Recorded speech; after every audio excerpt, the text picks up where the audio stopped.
your earpiece maybe wasn't working for the whole first 5 minutes of this, where me and Piers both agreed that the previous guest was ridiculous to downplay Hamas's crimes. Honestly, let me just save you all the time in this debate. You wanted to debate me because I'm so wrong about everything and I'm so influential, and you wanted to smack it down. It ain't gonna be you, lady. You're not the one who's gonna stop me. Welcome back, guys. Dave Smith is back on the Piers Morgan Show. This time, however, he was personally challenged by US-based pro-Israeli Iranian-British activist Elica.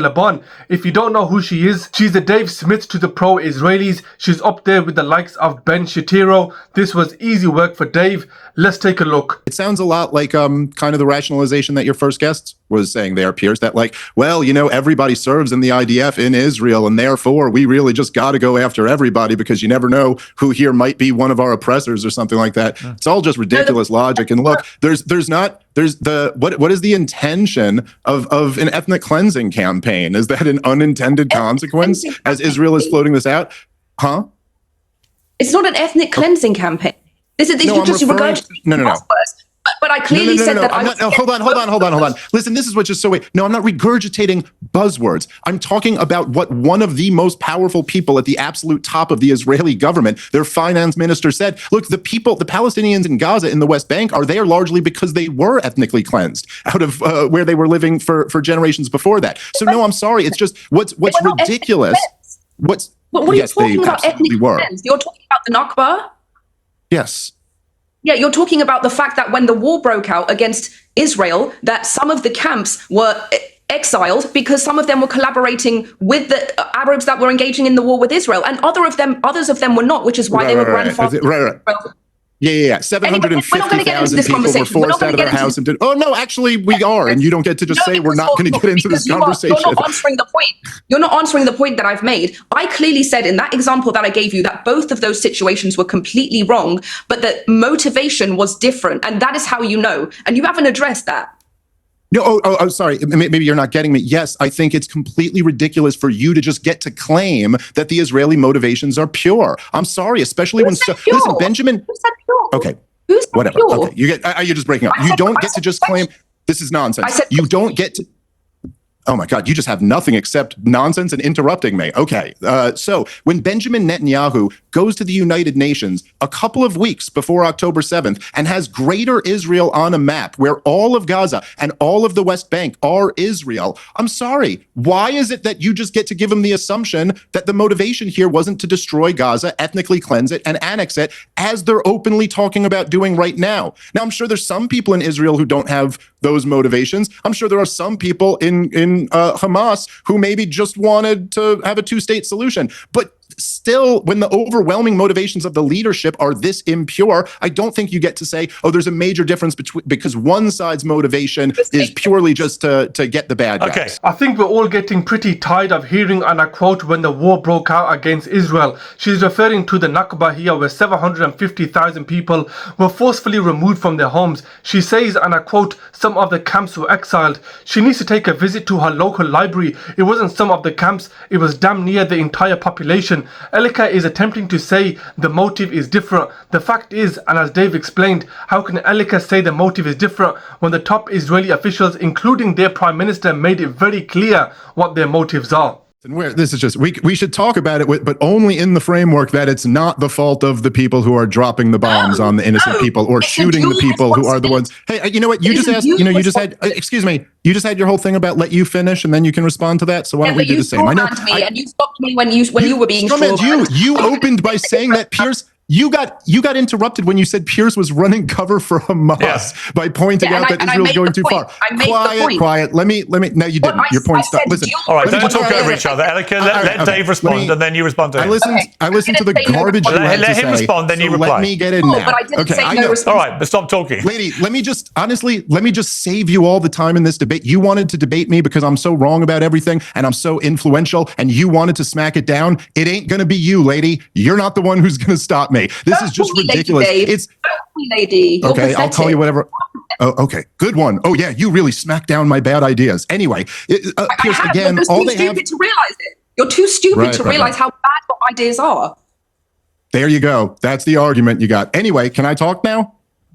Sure. Okay. So, Piers, as always, it's just the same thing on repeat here, right? So the defense is to go, but look, the motivation of Israel is pure. The motivation of everybody else is evil. Even though obviously what Israel is doing is objectively torturing women and children to death as they die with their bones crushed under rubble. But still, but also, Piers, don't let it mess with you that at the highest levels of the Israeli government, they've kind of told you what their motivations are here. I mean, the South African case that they brought to the International Court of Justice was like 90% just direct quotes from Israeli leaders. The prime minister himself referred to them as Amalek when talking to the military. You got the finance minister, the defense minister bragging about how nobody's getting any food for a 3-month period, bragging that not 1 ounce of grain will get into Gaza. I mean, I'm sorry. This is obviously terrorism. It borders on genocide. It's horrifically wrong. And for you to use your example of saying like, oh, this is what I'm saying is that a guy who robs a store and a cop who comes to stop them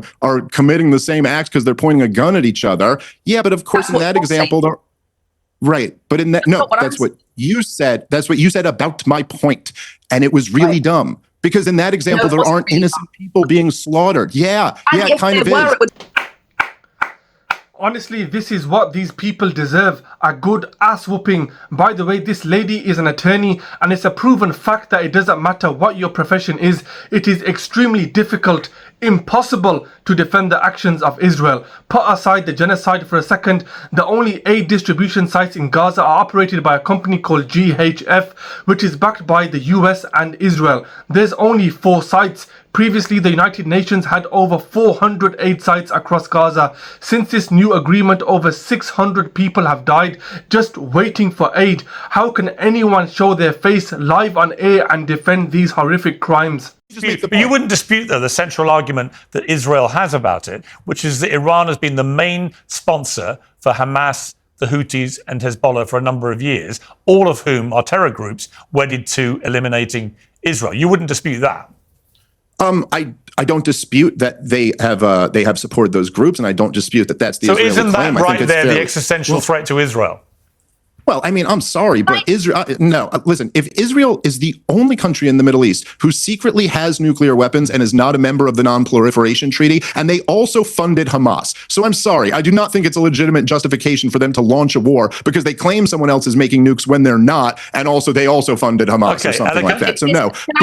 Respond to this now? Can I respond to this now? First of all, this claim that there's no evidence that the regime is making nukes is totally false. It's totally false. We know that they've enriched to 60%, which means they're 90% of the way there. There's no reason to have anything above 3 to 5% for civilian use. Everybody understands that 60%, the only purpose of it is for nuclear weapons.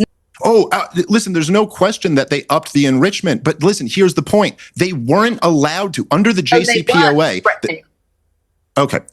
Under the JCPOA, when America was involved, they weren't allowed to enrich to this level, but they were allowed to do it if America pulled out. That's in the JCPOA agreement. And so when Donald Trump tore that up, and walked away, they brought their enrichment up. What were the negotiations, Piers, that were happening right before Israel launched their surprise attack? It was for Iran to bring the enrichment back down and America to get back in some type of agreement. They weren't going to call it the JCPOA because Donald Trump would have had to make it his own thing and not getting back into Obama's. Trump gave them 60 days to negotiate. Trump said he got 60 days, and day 61, Israel attacked.